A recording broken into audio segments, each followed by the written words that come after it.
Today, we're gonna read The Little Mermaid by Hans Christian Andersen. Write us in the comments about what do you like to be the next fairy tale. Far out in the ocean, where the water is as blue as the prettiest cornflower and as clear as crystal, it is very, very deep. So deep, indeed, that no cable could fathom it. Many church steeples, piled one upon another, would not reach from the ground beneath to the surface of the water above. There dwelled a sea king and his subjects. We must not imagine that there is nothing at the bottom of the sea but bare yellow sand. No, indeed, the most singular flowers and plants grow there, the leaves and stems of which are so pliant that the slightest agitation of the water causes them to stir, as if they had life. Fishes, both large and small, glide between the branches, as birds fly among the trees here upon land. In the deepest spot of all, stands the castle of the Sea King. Its walls are built of coral, and the long Gothic windows are of the clearest amber. The roof is formed of shells that open and close as the water flows over them. Their appearance is very beautiful, for in each lies a glittering pearl, which would be fit for the diadem of a queen. The Sea King had been a widower for many years, and his aged mother kept house for him. She was a very wise woman, and exceedingly proud of her high birth. On that account she wore 12 oysters on her tail, while others, also of higher rank, were only allowed to wear 6. She was, however, deserving of very great praise, especially for her care of the little sea princesses, her granddaughters. They were 6 beautiful children, but the youngest was the prettiest of them all. Her skin was as clear and delicate as a rose leaf, and her eyes as blue as the deepest sea. But, like all the others, she had no feet, and her body ended in a fish's tail. All day long they played in the great halls of the castle, or among the living flowers that grew out of the walls.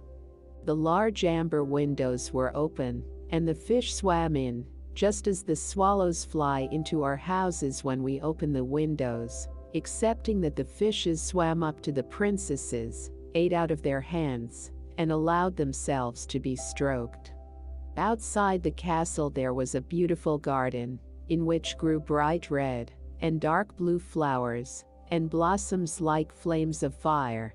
The fruit glittered like gold, and the leaves and stems waved to and fro continually. The earth itself was the finest sand, but blue as the flame of burning sulfur. Over everything lay a peculiar blue radiance, as if it were surrounded by the air from above, through which the blue sky shone, instead of the dark depths of the sea. In calm weather the sun could be seen, looking like a purple flower, with the light streaming from the calyx. Each of the young princesses had a little plot of ground in the garden, where she might dig and plant as she pleased. One arranged her flower bed into the form of a whale. Another thought it better to make hers like the figure of a little mermaid, but that of the youngest was round like the sun, and contained flowers as red as his rays at sunset. She was a strange child, quiet and thoughtful, and while her sisters would be delighted with the wonderful things which they obtained from the wrecks of vessels, she cared for nothing but her pretty red flowers, like the sun, excepting a beautiful marble statue. It was the representation of a handsome boy, carved out of pure white stone, which had fallen to the bottom of the sea from a wreck. She planted by the statue a rose-colored weeping willow. It grew splendidly, and very soon hung its fresh branches over the statue, almost down to the blue sands. The shadow had a violet tint, and waved to and fro like the branches. It seemed as if the crown of the tree and the root were at play, and trying to kiss each other. Nothing gave her so much pleasure as to hear about the world above the sea.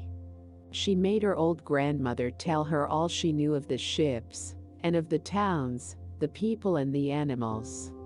To her it seemed most wonderful and beautiful to hear that the flowers of the land should have fragrance, and not those below the sea, that the trees of the forest should be green, and that the fishes among the trees could sing so sweetly that it was quite a pleasure to hear them.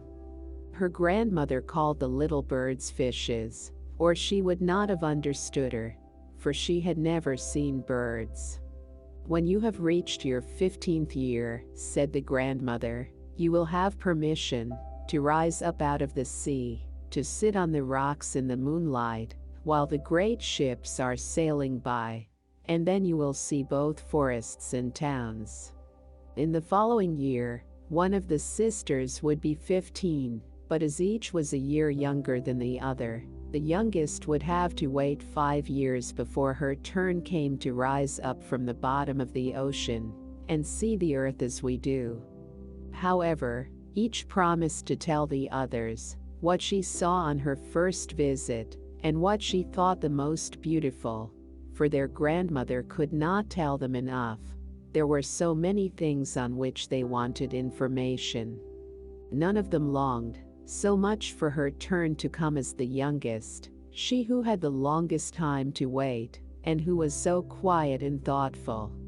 Many nights she stood by the open window, looking up through the dark blue water, and watching the fish as they splashed about with their fins and tails. She could see the moon and stars shining faintly, but through the water they looked larger than they do to our eyes. When something like a black cloud passed between her and them, she knew that it was either a whale swimming over her head, or a ship full of human beings, who never imagined that a pretty little mermaid was standing beneath them, holding out her white hands towards the keel of their ship. As soon as the eldest was 15, she was allowed to rise to the surface of the ocean. When she came back, she had hundreds of things to talk about, but the most beautiful, she said, was to lie in the moonlight, on a sandbank, in the quiet sea, near the coast, and to gaze on a large town nearby, where the lights were twinkling like hundreds of stars, to listen to the sounds of the music, the noise of carriages, and the voices of human beings, and then to hear the merry bells peal out from the church steeples. And because she could not go near to all those wonderful things, she longed for them more than ever. Oh, did not the youngest sister listen eagerly to all these descriptions? And afterwards, when she stood at the open window looking up through the dark blue water, she thought of the great city, with all its bustle and noise, and even fancied she could hear the sound of the church bells down in the depths of the sea. In another year, the second sister received permission to rise to the surface of the water and to swim about where she pleased. She rose just as the sun was setting, and this, she said, was the most beautiful sight of all. The whole sky looked like gold, while violet and rose-colored clouds, which she could not describe, floated over her, and, still more rapidly than the clouds, flew a large flock of wild swans towards the setting sun, looking like a long white veil across the sea. She also swam towards the sun, but it sunk into the waves, and the rosy tints faded from the clouds and from the sea. The third sister's turn followed. She was the boldest of them all, and she swam up a broad river that emptied itself into the sea. On the banks she saw green hills covered with beautiful vines. Palaces and castles peeped out from amid the proud trees of the forest. She heard the birds singing, and the rays of the sun were so powerful that she was obliged often to dive down under the water to cool her burning face. In a narrow creek she found a whole troop of little human children, quite naked, and sporting about in the water. She wanted to play with them, but they fled in a great fright, and then a little black animal came to the water. It was a dog, but she did not know that, for she had never before seen one. This animal barked at her so terribly that she became frightened and rushed back to the open sea. But she said she should never forget the beautiful forest, the green hills, and the pretty little children who could swim in the water, although they had not fishes' tails. The fourth sister was more timid. She remained in the midst of the sea, but she said it was quite as beautiful there as nearer the land. She could see for so many miles around her, and the sky above looked like a bell of glass. She had seen the ships, but at such a great distance that they looked like seagulls. The dolphins sported in the waves, and the great whales spouted water from their nostrils till it seemed as if 100 fountains were playing in every direction. The fifth sister's birthday occurred in the winter, so when her turn came, she saw what the others had not seen the first time they went up. The sea looked quite green, and large icebergs were floating about, each like a pearl, she said, but larger and loftier than the churches built by men. They were of the most singular shapes, and glittered like diamonds. She had seated herself upon one of the largest, and let the wind play with her long hair, and she remarked that all the ships sailed by her rapidly, and steered as far away as they could from the iceberg, as if they were afraid of it. Towards evening, as the sun went down, dark clouds covered the sky, the thunder rolled, and the lightning flashed, and the red light glowed on the icebergs as they rocked and tossed on the heaving sea. On all the ships the sails were reefed with fear and trembling, while she sat calmly on the floating iceberg, watching the blue lightning as it darted its forked flashes into the sea. When first the sisters had permission to rise to the surface, they were each delighted with the new and beautiful sights they saw. But now, as grown-up girls, they could go when they pleased, and they had become indifferent about it. They wished themselves back again in the water, and after a month had passed they said it was much more beautiful down below, and pleasanter to be at home. Yet often, in the evening hours, the five sisters would twine their arms round each other, and rise to the surface, in a row. They had more beautiful voices than any human being could have, and before the approach of a storm, and when they expected a ship would be lost, they swam before the vessel, and sang sweetly of the delights to be found in the depths of the sea, and begging the sailors not to fear if they sank to the bottom. But the sailors could not understand the song, they took it for the howling of the storm. And these things were never to be beautiful for them, for if the ship sank, the men were drowned, and their dead bodies alone reached the palace of the Sea King. When the sisters rose, arm in arm, through the water in this way, their youngest sister would stand quite alone, looking after them, ready to cry, only that the mermaids have no tears, and therefore they suffer more. "Oh, were I but 15 years old," said she, "I know that I shall love the world up there, and all the people who live in it." At last she reached her 15th year. "Well, now, you are grown up," said the old dowager, her grandmother, "so you must let me adorn you like your other sisters." And she placed a wreath of white lilies in her hair, and every flower leaf was half a pearl. Then the old lady ordered 8 great oysters to attach themselves to the tail of the princess to show her higher rank. "But they hurt me so," said the little mermaid. "Pride must suffer pain," replied the old lady. Oh, how gladly she would have shaken off all this grandeur, and laid aside the heavy wreath.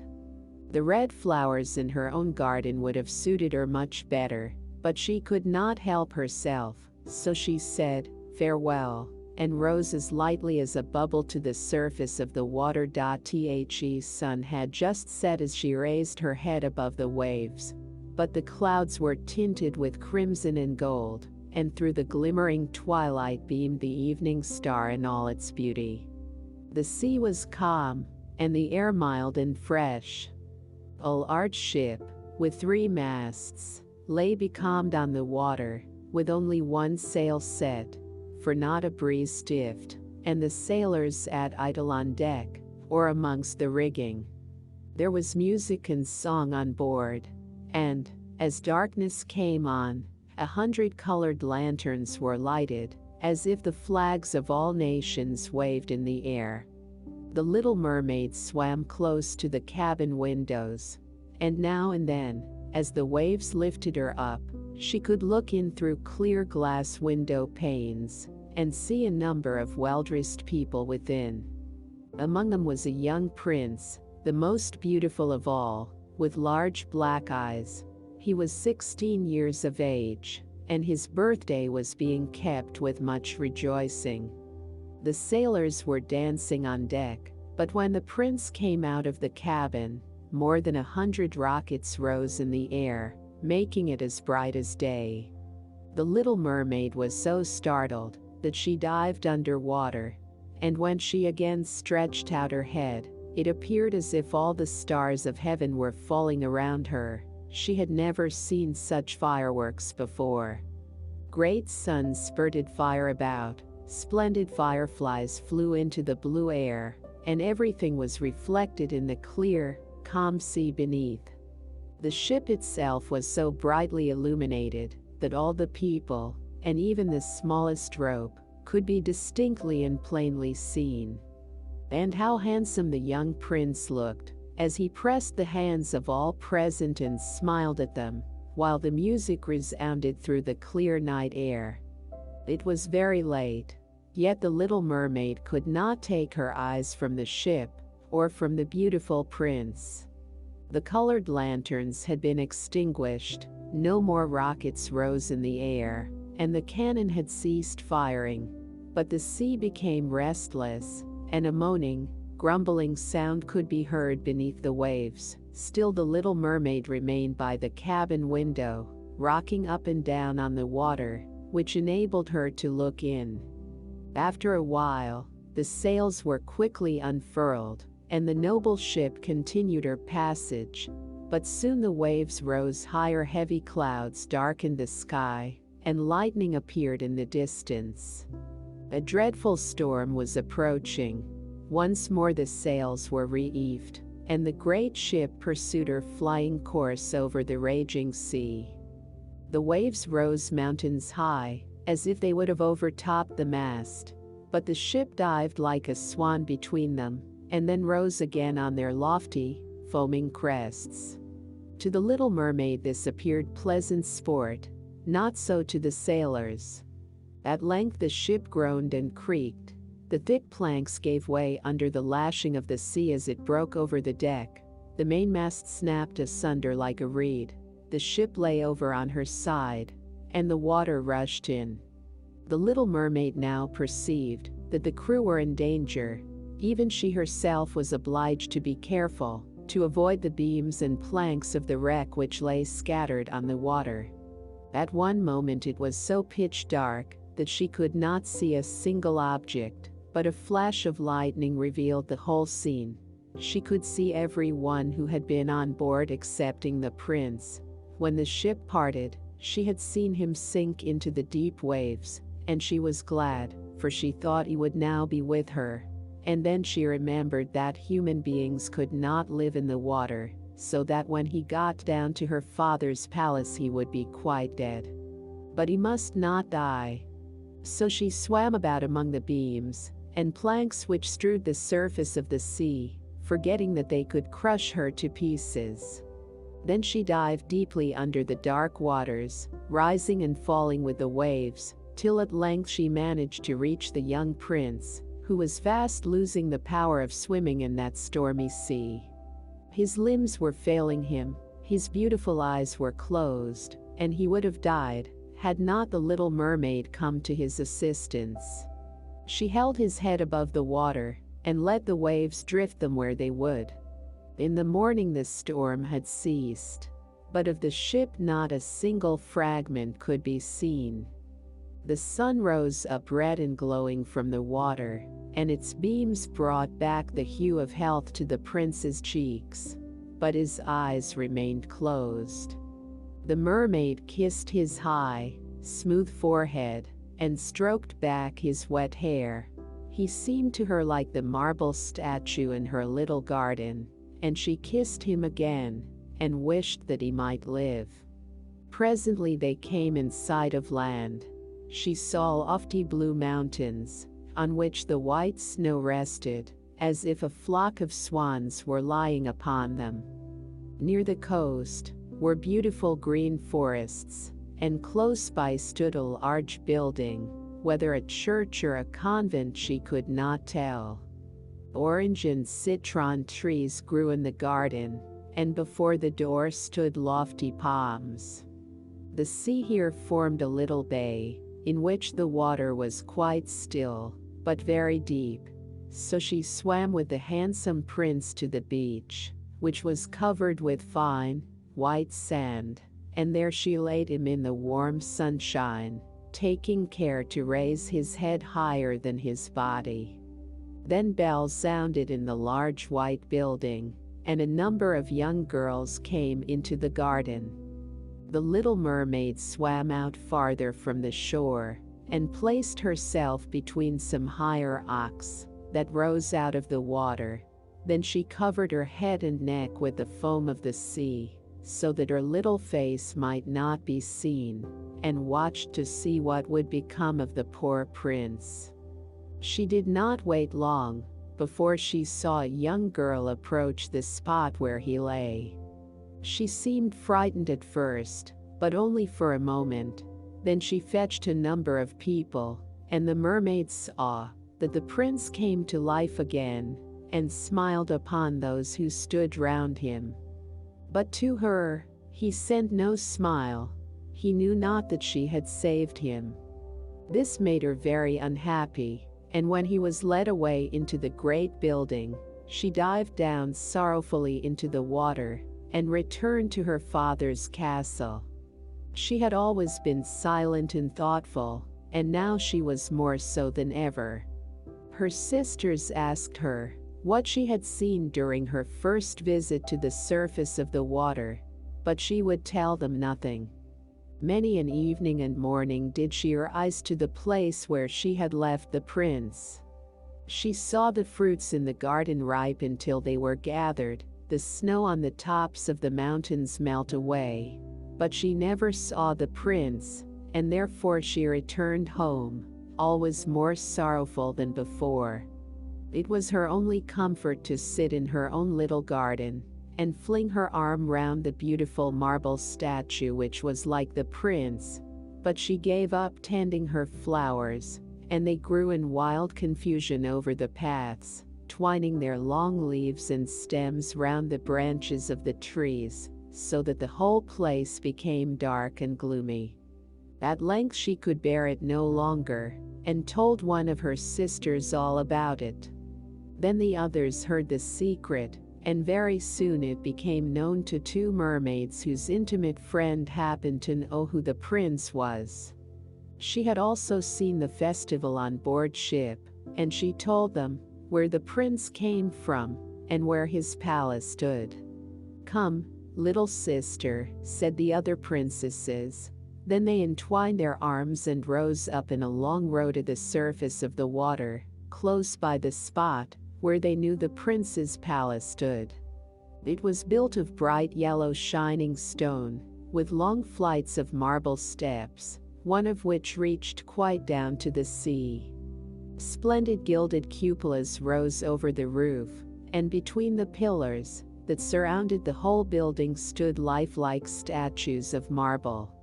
Through the clear crystal of the lofty windows could be seen noble rooms, with costly silk curtains and hangings of tapestry, while the walls were covered with beautiful paintings which were a pleasure to look at.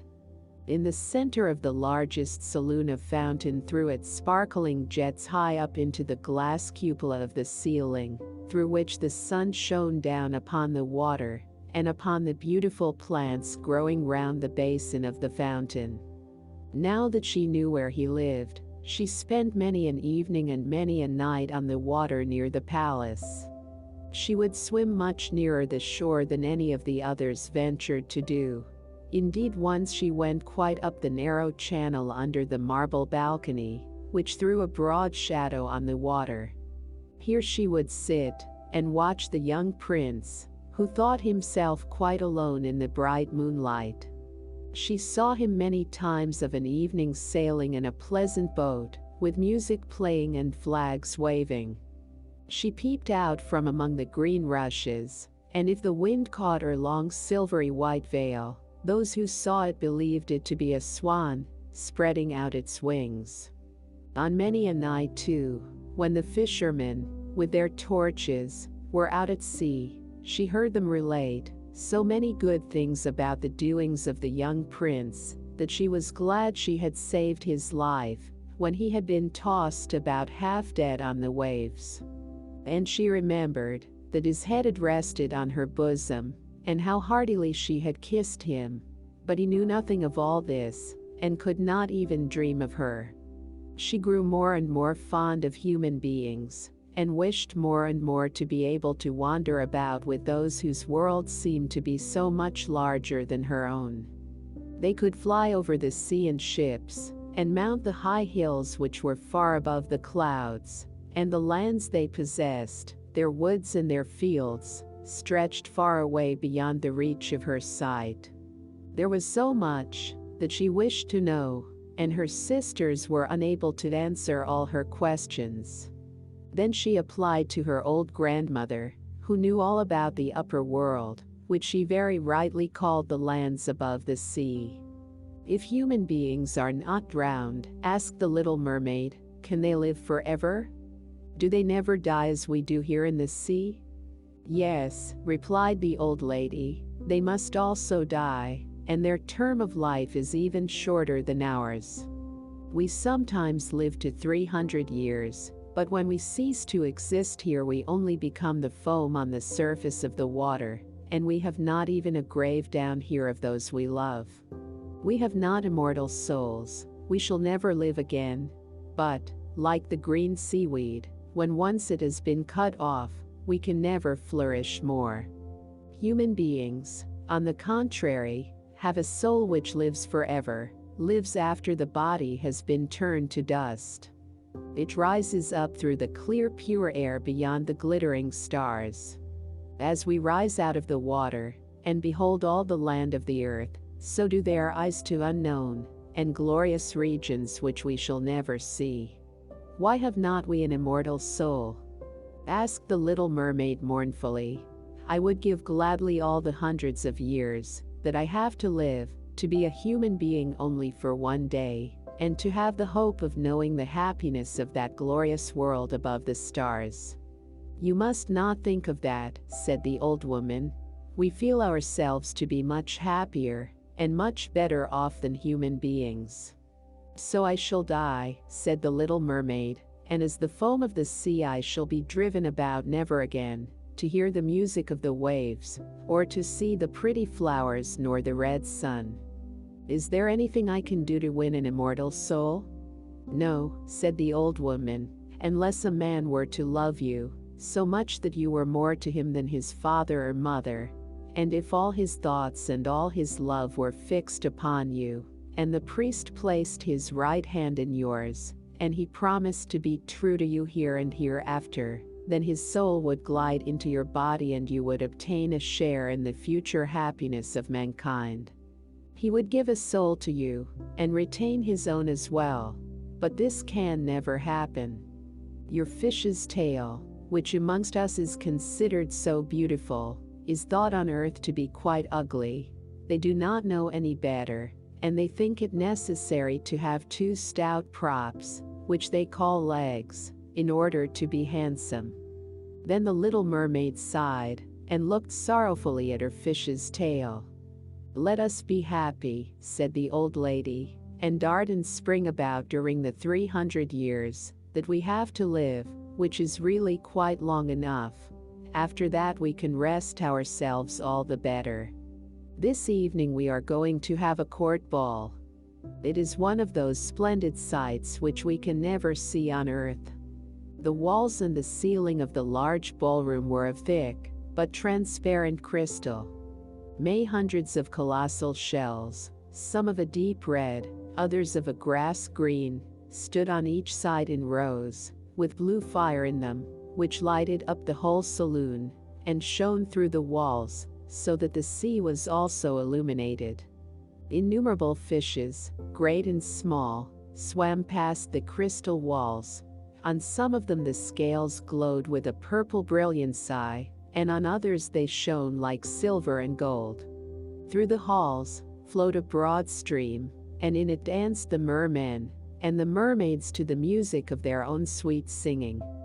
No one on earth has such a lovely voice as theirs. The little mermaid sang more sweetly than them all. The whole court applauded her with hands and tails, and for a moment her heart felt quite gay, for she knew she had the loveliest voice of any on earth or in the sea. But she soon thought again of the world above her, for she could not forget the charming prince, nor her sorrow that she had not an immortal soul like his. Therefore she crept away silently out of her father's palace, and while everything within was gladness and song, she sat in her own little garden sorrowful and alone. Then she heard the bugles sounding through the water, and thought, "He is certainly sailing above, he on whom my wishes depend, and in whose hands I should like to place the happiness of my life. I will venture all for him, and to win an immortal soul, while my sisters are dancing in my father's palace, I will go to the sea witch, of whom I have always been so much afraid, but she can give me counsel and help." And then the little mermaid went out from her garden, and took the road to the foaming whirlpools, behind which the sorceress lived. She had never been that way before, neither flowers nor grass grew there. Nothing but bare, gray, sandy ground stretched out to the whirlpool, where the water, like foaming mill-wheels, whirled round everything that it seized, and cast it into the fathomless deep. Through the midst of these crushing whirlpools the little mermaid was obliged to pass, to reach the dominions of the sea witch. And also for a long distance the only road lay across a quantity of warm, bubbling mire, called by the witch her turfmoor. Beyond this stood her house, in the center of a strange forest, in which all the trees and flowers were polypi, half animals and half plants. They looked like serpents with 100 heads growing out of the ground. The branches were long slimy arms, with fingers like flexible worms, moving limb after limb from the root to the top. All that could be reached in the sea they seized upon, and held fast, so that it never escaped from their clutches. The little mermaid was so alarmed at what she saw, that she stood still, and her heart beat with fear, and she was very nearly turning back. But she thought of the prince, and of the human soul for which she longed, and her courage returned. She fastened her long flowing hair round her head, so that the polypi might not seize hold of it. She laid her hands together across her bosom, and then she darted forward as a fish shoots through the water, between the supple arms and fingers of the ugly polypi, which were stretched out on each side of her. She saw that each held in its grasp something it had seized with its numerous little arms, as if they were iron bands. The white skeletons of human beings who had perished at sea, and had sunk down into the deep waters, skeletons of land animals, oars, rudders, and chests of ships were lying tightly grasped by their clinging arms. Even a little mermaid, whom they had caught and strangled, and this seemed the most shocking of all to the little princess. She now came to a space of marshy ground in the wood, where large, fat water snakes were rolling in the mire, and showing their ugly, drab-colored bodies. In the midst of this spot stood a house, built with the bones of shipwrecked human beings. There sat the sea witch, allowing a toad to eat from her mouth, just as people sometimes feed a canary with a piece of sugar. She called the ugly water snakes her little chickens, and allowed them to crawl all over her bosom. "I know what you want," said the sea witch. "It is very stupid of you, but you shall have your way, and it will bring you to sorrow, my pretty princess. You want to get rid of your fish's tail, and to have two supports instead of it, like human beings on earth, so that the young prince may fall in love with you, and that you may have an immortal soul." And then the witch laughed so loud and disgustingly that the toad and the snakes fell to the ground and lay there wriggling about. "You are but just in time," said the witch, "for after sunrise tomorrow I should not be able to help you till the end of another year. I will prepare a draft for you, with which you must swim to land tomorrow before sunrise, and sit down on the shore and drink it. Your tail will then disappear, and shrink up into what mankind calls legs, and you will feel great pain, as if a sword were passing through you. But all who see you will say that you are the prettiest little human being they ever saw. You will still have the same floating gracefulness of movement, and no dancer will ever tread so lightly, but at every step you take it will feel as if you were treading upon sharp knives, and that the blood must flow. If you will bear all this, I will help you." "Yes, I will," said the little princess in a trembling voice, as she thought of the prince and the immortal soul. "But think again," said the witch, "for when once your shape has become like a human being, you can no more be a mermaid. You will never return through the water to your sisters, or to your father's palace again. And if you do not win the love of the prince, so that he is willing to forget his father and mother for your sake, and to love you with his whole soul, and allow the priest to join your hands, that you may be man and wife, then you will never have an immortal soul. The first morning, after he marries another, your heart will break, and you will become foam on the crest of the waves." "I will do it," said the little mermaid, and she became pale as death. "But I must be paid also," said the witch, "and it is not a trifle that I ask. You have the sweetest voice of any who dwell here in the depths of the sea, and you believe that you will be able to charm the prince with it also, but this voice you must give to me. The best thing you possess will I have for the price of my draft. My own blood must be mixed with it, that it may be as sharp as a two-edged sword. But if you take away my voice," said the little mermaid, "what is left for me? Your beautiful form, your graceful walk, and your expressive eyes. Surely with these you can enchain a man's heart. Well, have you lost your courage? Put out your little tongue, that I may cut it off as my payment. Then you shall have the powerful draft." "It shall be," said the little mermaid. Then the witch placed her cauldron on the fire to prepare the magic draft. "Cleanliness is a good thing," said she, scouring the vessel with snakes, which she had tied together in a large knot. Then she pricked herself in the breast and let the black blood drop into it. The steam that rose formed itself into such horrible shapes that no one could look at them without fear. Every moment the witch threw something else into the vessel, and when it began to boil, the sound was like the weeping of a crocodile. When at last the magic draft was ready, it looked like the clearest water. "There it is for you," said the witch. Then she cut off the mermaid's tongue, so that she became dumb, and would never again speak or sing.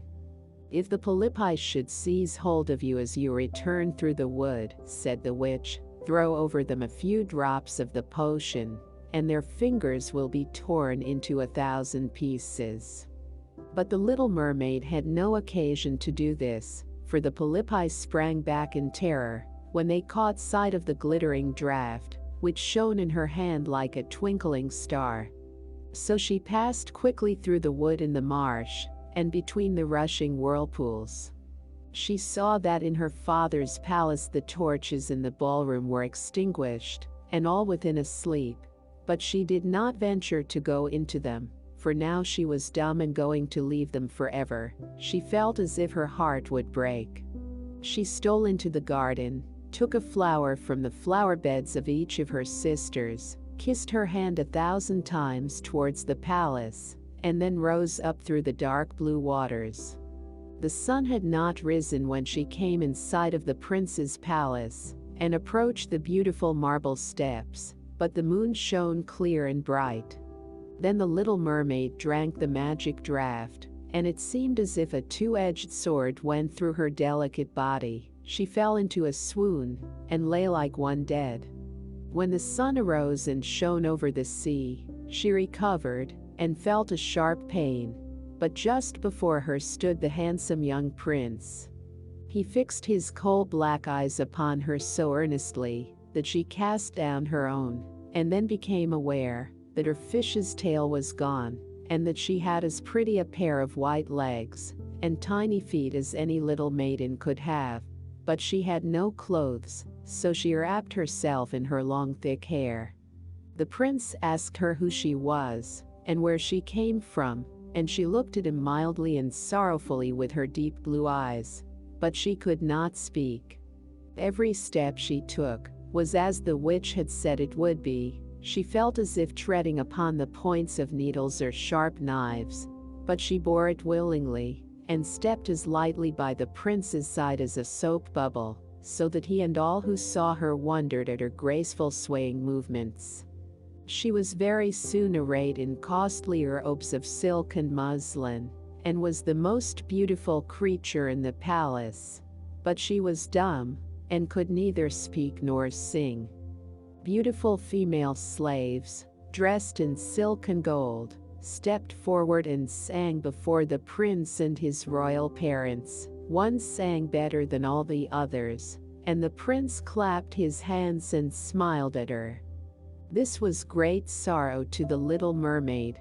She knew how much more sweetly she herself could sing once, and she thought, "Oh, if he could only know that! I have given away my voice forever, to be with him."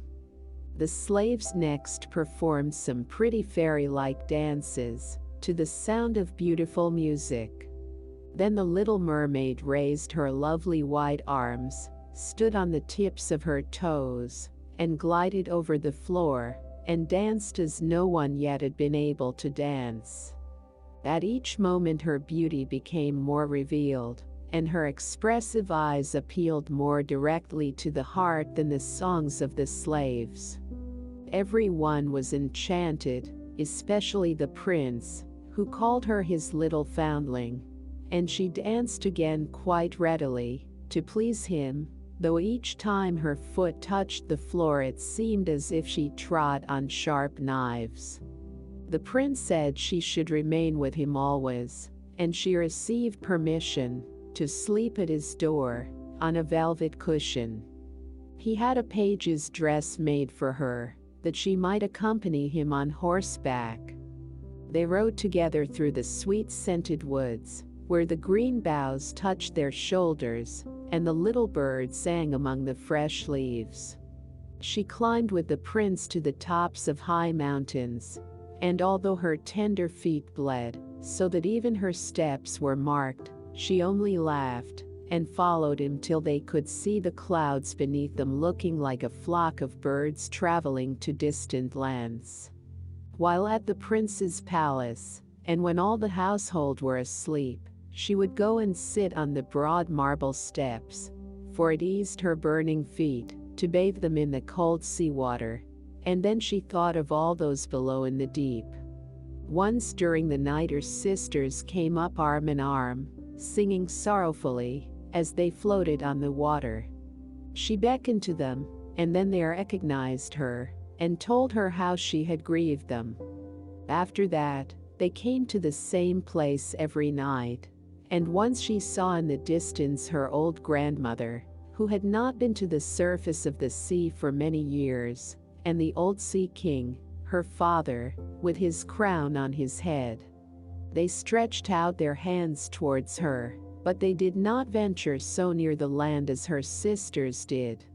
As the days passed, she loved the prince more fondly, and he loved her as he would love a little child, but it never came into his head to make her his wife.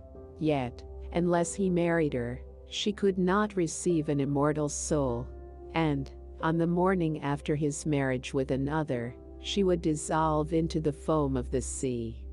Do you not love me the best of them all? The eyes of the little mermaid seemed to say, when he took her in his arms, and kissed her fair forehead. Yes, you are dear to me, said the prince, for you have the best heart, and you are the most devoted to me. You are like a young maiden whom I once saw, but whom I shall never meet again. I was in a ship that was wrecked, and the waves cast me ashore near a holy temple, where several young maidens performed the service. The youngest of them found me on the shore, and saved my life. I saw her but twice, and she is the only one in the world whom I could love, but you are like her, and you have almost driven her image out of my mind. She belongs to the holy temple, and my good fortune has sent you to me instead of her, and we will never part. Ah, he knows not that it was I who saved his life, thought the little mermaid. I carried him over the sea to the wood where the temple stands. I sat beneath the foam, and watched till the human beings came to help him. I saw the pretty maiden, that he loves better than he loves me, and the mermaid sighed deeply, but she could not shed tears. He says the maiden belongs to the holy temple, therefore she will never return to the world. They will meet no more, while I am by his side, and see him every day. I will take care of him, and love him, and give up my life for his sake. Very soon it was said that the prince must marry, and that the beautiful daughter of a neighboring king would be his wife, for a fine ship was being fitted out. Although the prince gave out that he merely intended to pay a visit to the king, it was generally supposed that he really went to see his daughter. A great company were to go with him. The little mermaid smiled and shook her head. She knew the prince's thoughts better than any of the others. I must travel, he had said to her. I must see this beautiful princess. My parents desire it, but they will not oblige me to bring her home as my bride. I cannot love her. She is not like the beautiful maiden in the temple, whom you resemble. If I were forced to choose a bride, I would rather choose you, my dumb foundling, with those expressive eyes. And then he kissed her rosy mouth, played with her long waving hair, and laid his head on her heart, while she dreamed of human happiness and an immortal soul. You are not afraid of the sea, my dumb child, said he, as they stood on the deck of the noble ship which was to carry them to the country of the neighboring king.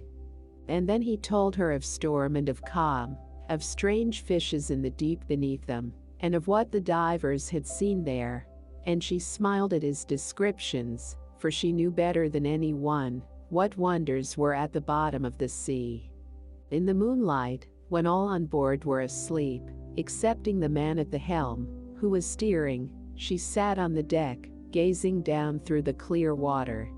She thought she could distinguish her father's castle, and upon it her aged grandmother, with the silver crown on her head, looking through the rushing tide at the keel of the vessel. Then her sisters came up on the waves, and gazed at her mournfully, wringing their white hands.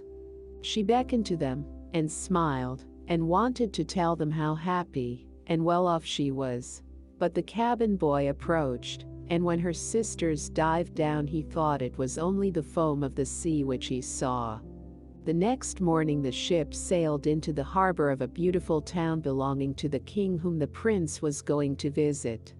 The church bells were ringing, and from the high towers sounded a flourish of trumpets, and soldiers, with flying colors and glittering bayonets, lined the rocks through which they passed.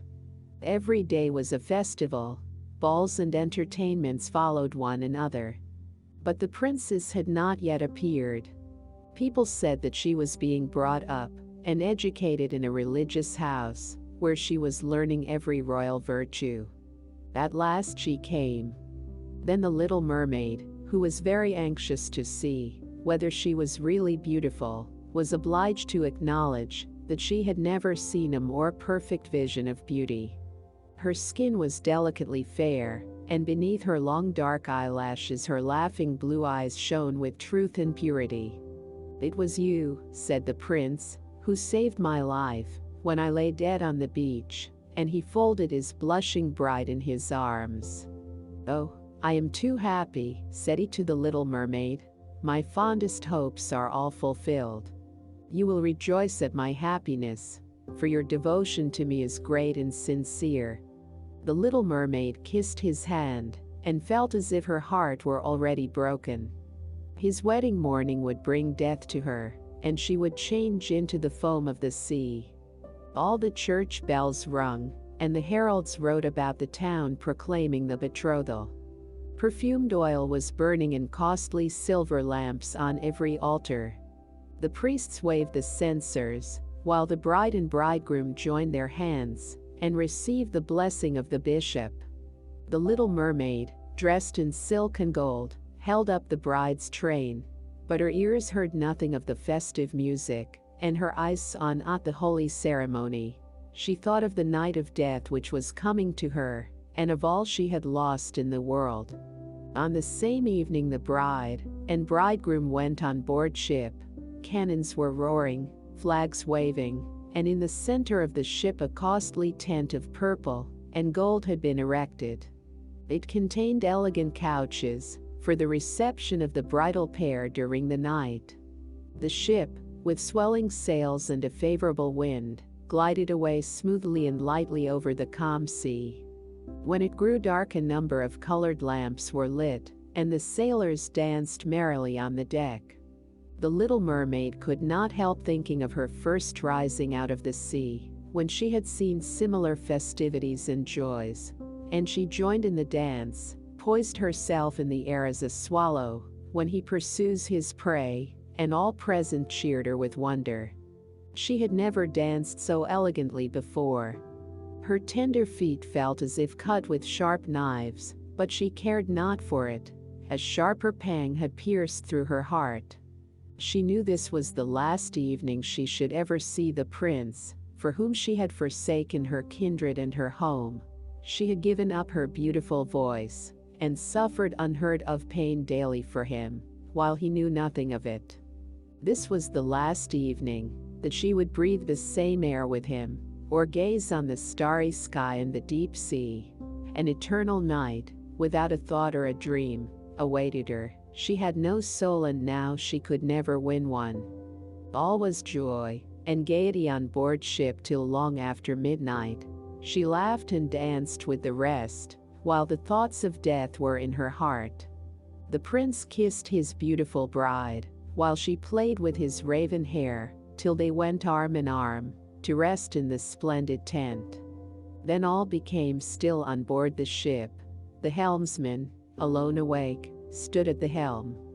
The little mermaid leaned her white arms on the edge of the vessel and looked towards the east for the first blush of morning, for that first ray of dawn that would bring her death. She saw her sisters rising out of the flood. They were as pale as herself, but their long beautiful hair waved no more in the wind and had been cut off. "We have given our hair to the witch," said they, "to obtain help for you, that you may not die tonight. She has given us a knife. Here it is. See, it is very sharp. Before the sun rises you must plunge it into the heart of the prince. When the warm blood falls upon your feet they will grow together again and form into a fish's tail, and you will be once more a mermaid, and return to us to live out your 300 years before you die, and change into the salt sea foam. Haste, then. Here you must eye before sunrise." Our old grandmother moans so for you, that her white hair is falling off from sorrow, as ours fell under the witch's scissors. Kill the prince and come back. Hasten, do you not see the first red streaks in the sky? In a few minutes the sun will rise, and you must die." And then they sighed deeply and mournfully, and sank down beneath the waves. The little mermaid drew back the crimson curtain of the tent, and beheld the fair bride with her head resting on the prince's breast. She bent down, and kissed his fair brow, then looked at the sky on which the rosy dawn grew brighter and brighter. Then she glanced at the sharp knife, and again fixed her eyes on the prince, who whispered the name of his bride in his dreams. She was in his thoughts, and the knife trembled in the hand of the little mermaid. Then she flung it far away from her into the waves. The water turned red where it fell, and the drops that spurted up looked like blood. She cast one more lingering, half-fainting glance at the prince, and then threw herself from the ship into the sea, and thought her body was dissolving into foam. The sun rose above the waves, and his warm rays fell on the cold foam of the little mermaid, who did not feel as if she were dying. She saw the bright sun, and all around her floated hundreds of transparent beautiful beings. She could see through them the white sails of the ship, and the red clouds in the sky. Their speech was melodious, but too ethereal to be heard by mortal ears, as they were also unseen by mortal eyes. The little mermaid perceived that she had a body like theirs, and that she continued to rise higher and higher out of the foam. "Where am I?" asked she, and her voice sounded ethereal, as the voice of those who were with her. No earthly music could imitate it. "Among the daughters of the air," answered one of them. "A mermaid is not an immortal soul, nor can she obtain one, unless she wins the love of a human being. On the power of another hangs her eternal destiny. But the daughters of the air, although they do not possess an immortal soul, can, by their good deeds, procure one for themselves. We fly to warm countries, and cool the sultry air that destroys mankind with the pestilence. We carry the perfume of the flowers to spread health and restoration. After we have striven for 300 years to all the good in our power, we receive an immortal soul and take part in the happiness of mankind. You, poor little mermaid, have tried with your whole heart to do as we are doing. You have suffered and endured, and raised yourself to the spirit world by your good deeds. And now, by striving for 300 years in the same way, you may obtain an immortal soul." The little mermaid lifted her glorified eyes towards the sun, and felt them, for the first time, filling with tears. On the ship, in which she had left the prince, there were life and noise. She saw him, and his beautiful bride searching for her. Sorrowfully they gazed at the pearly foam, as if they knew she had thrown herself into the waves. Unseen she kissed the forehead of her bride, and fanned the prince, and then mounted with the other children of the air to a rosy cloud that floated through the ether. "After 300 years, thus shall we float into the kingdom of heaven," said she. "And we may even get there sooner," whispered one of her companions. "Unseen we can enter the houses of men, where there are children, and for every day on which we find a good child, who is the joy of his parents and deserves their love, our time of probation is shortened. The child does not know, when we fly through the room, that we smile with joy at his good conduct, for we can count 1 year less of our 300 years. But when we see a naughty, or a wicked child, we shed tears of sorrow, and for every tear a day is added to our time of trial." The end.